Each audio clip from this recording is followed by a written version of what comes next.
Well, good morning, house guests, and welcome to the witching hour, or just the end of the witching hour on the West Coast in the US. This is House of Chatter, and I am here to talk to you about everything paranormal on our show, Haunted House Calls. I'm sorry I've been gone from this show for a little bit. I've been focusing on the Blake Lively stuff, but now I am focusing back on our ghost stories. So I wanted to bring up this topic, paranormal that saves, or something along those lines, because as I was doing a live yesterday or the day before, we got a smoke alarm go off just in the middle of the night randomly. Um, I don't know if it was a battery because it's not beeping like it does. You know what I mean? It went off and then it was done. The house is fine, everything's fine. So it got me thinking because my oldest was like, oh, that was a sign. And I guess it was the ninth. He said, I guess that was the sign from my daddy, and he's saying hi. And you know what? I might actually agree because we never found a source of why this fire alarm went off. So I'm here to talk about it. I don't think I've ever had any paranormal activity like save my life or save me from anything dire or give me any warnings for anything. Unless you count the psychic that I went to who did give me a warning about the oldest and some rough times that he was gonna have, but it wasn't like life threatening or anything. You know what? I do take that back. I am wrong. I did have a warning. I had a warning, but I don't think it was to save my life or our lives. I think it was to try to prevent chaos during a very chaotic time. And I'm not sure if I'll ever have answers to that time, but it was around the time of my husband's passing where paranormal activity just exploded.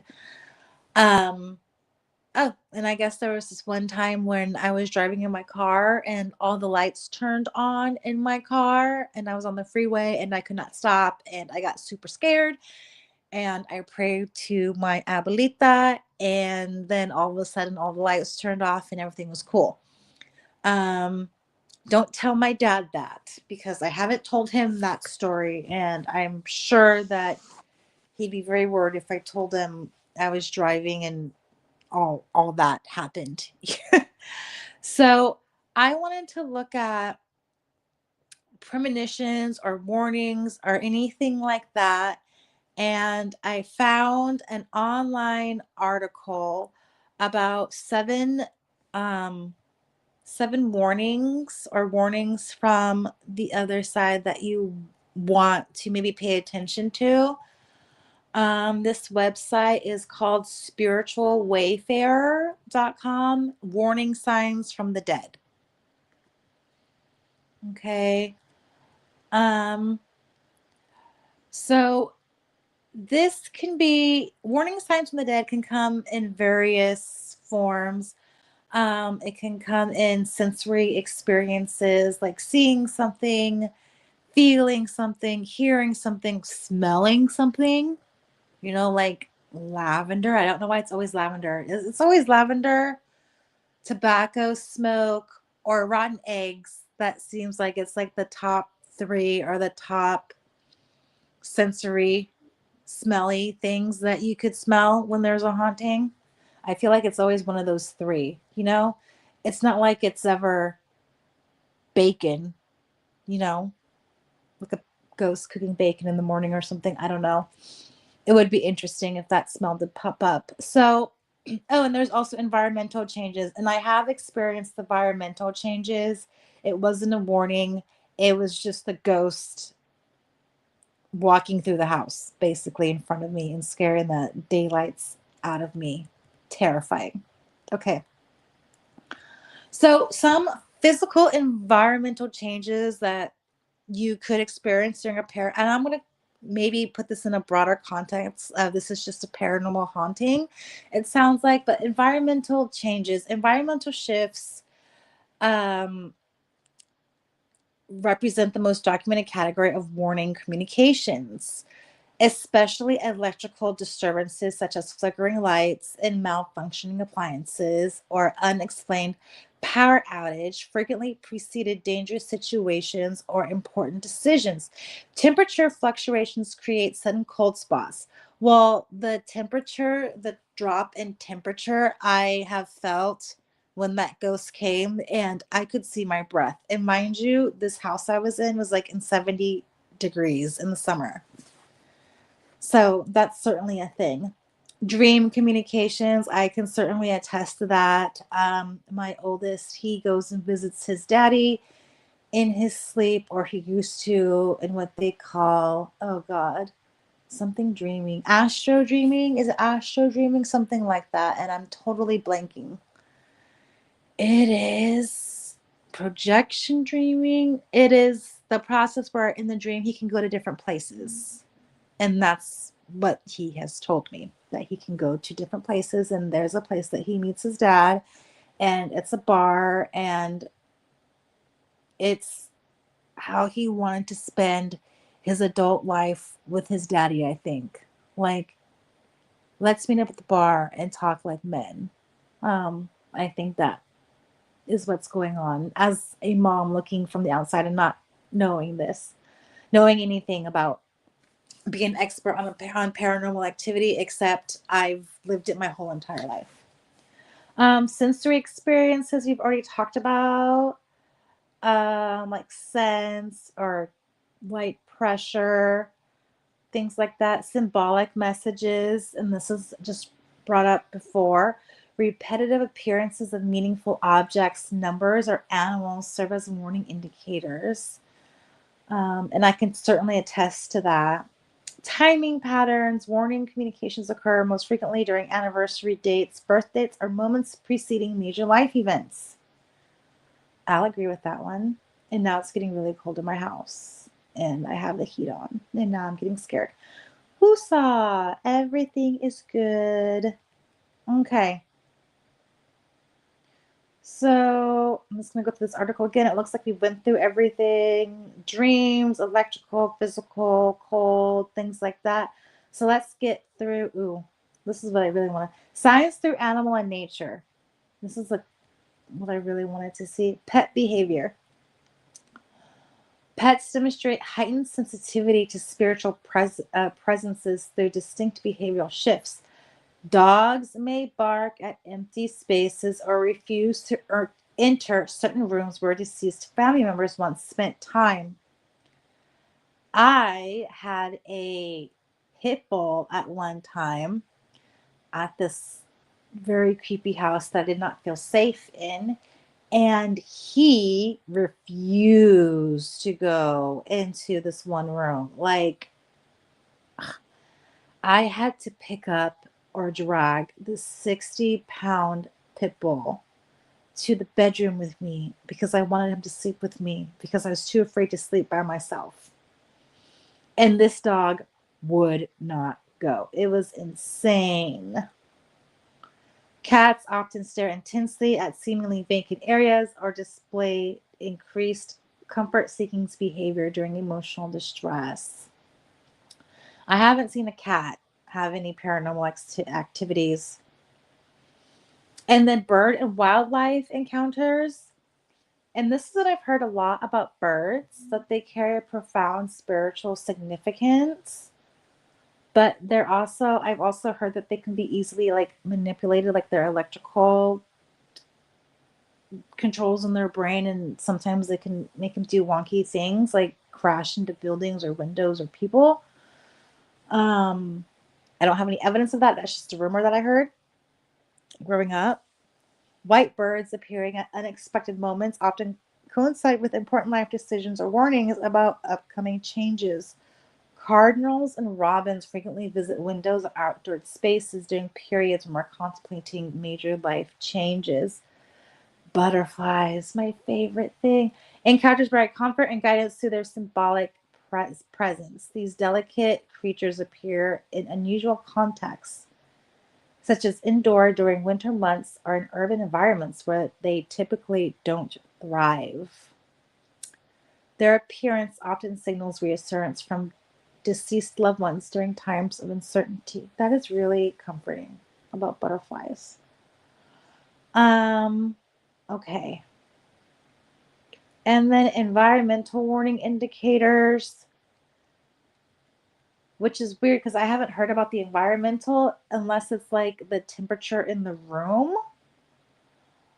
But this just says a little tidbit. Environmental warning indicators from deceased loved ones extend beyond supernatural phenomenon to include tangible changes in our natural surroundings.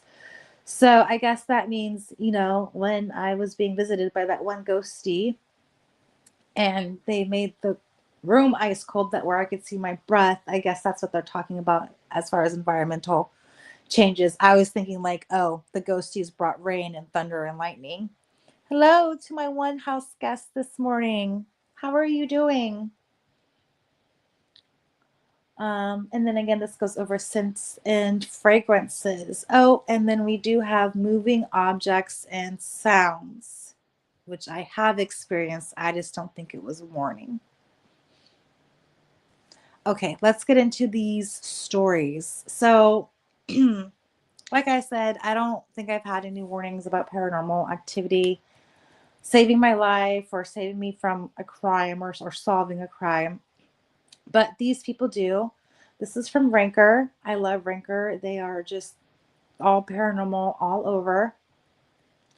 So this first story I'm going to start with is the gray man supposedly spares people from devastating hurricanes. And this is Polly's Island, South Carolina. Is known for its beautiful homes, amazing beachfront properties, and frequent hurricanes.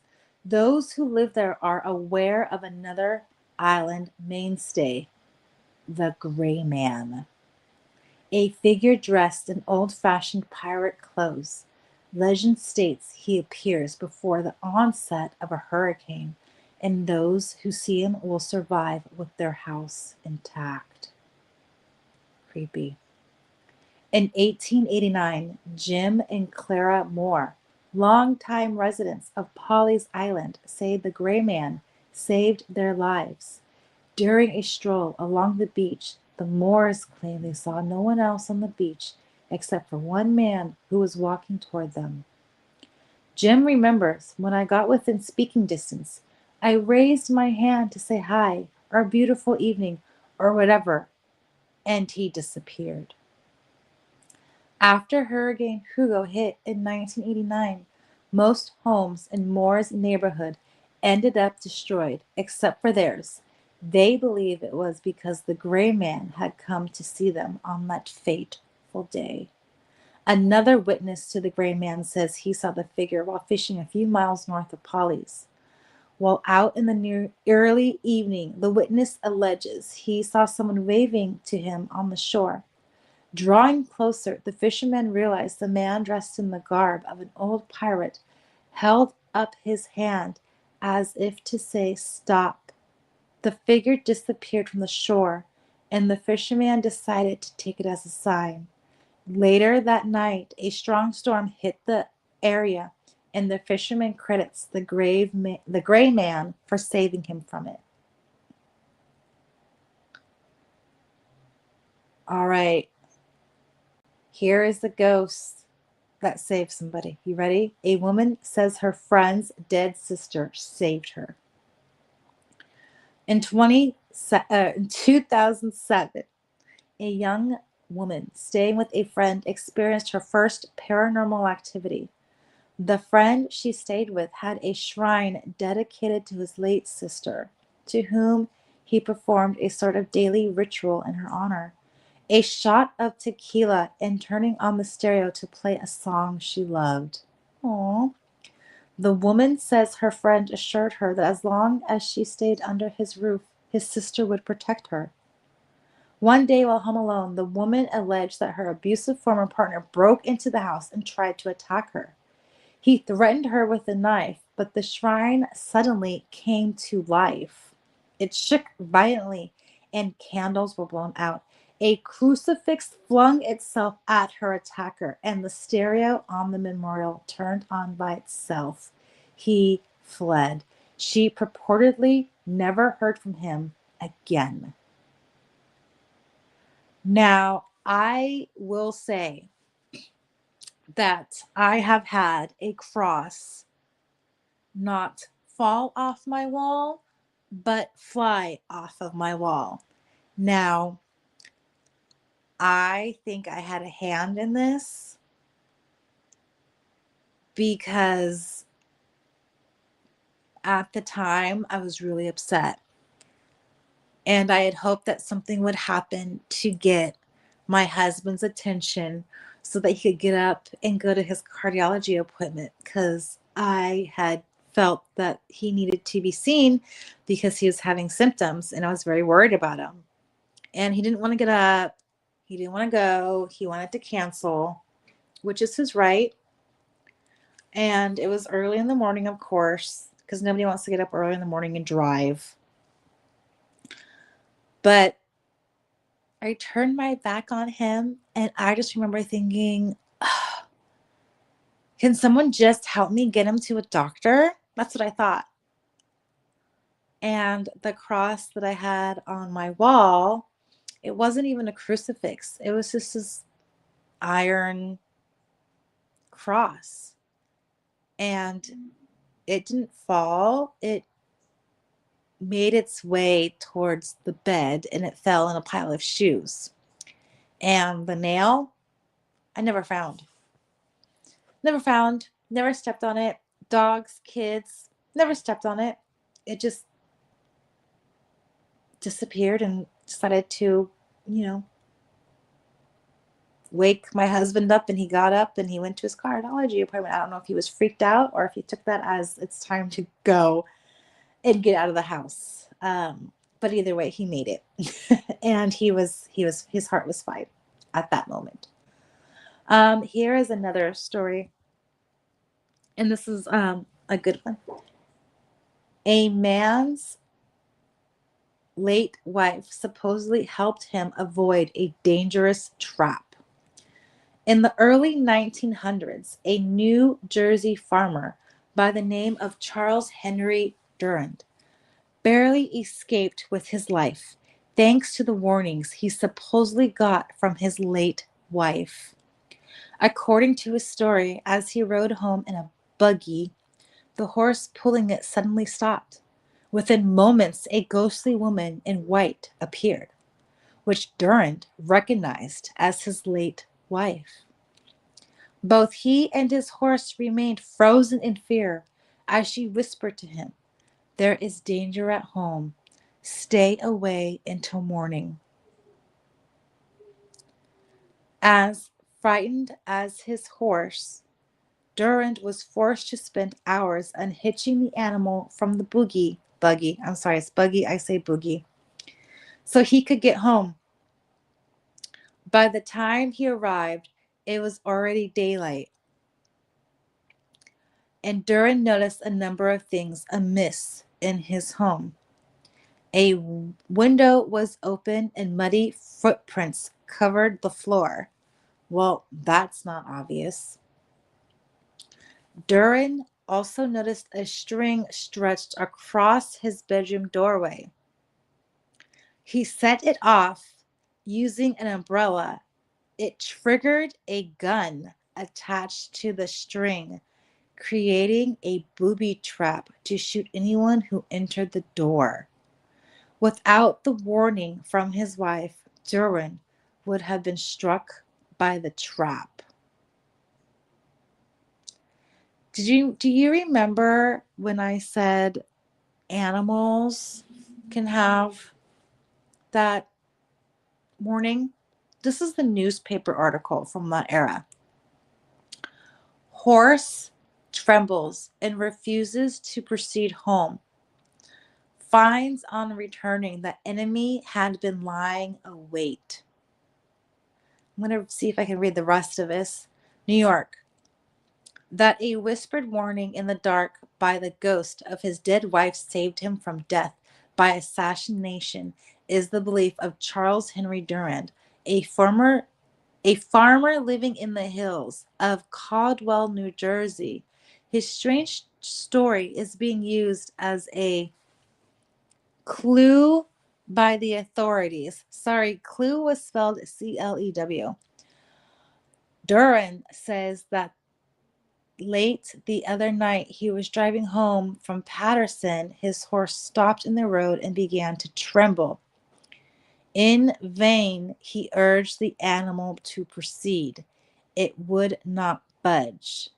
Suddenly the air became oppressive, and a faint light, like distant heat, lighting appeared.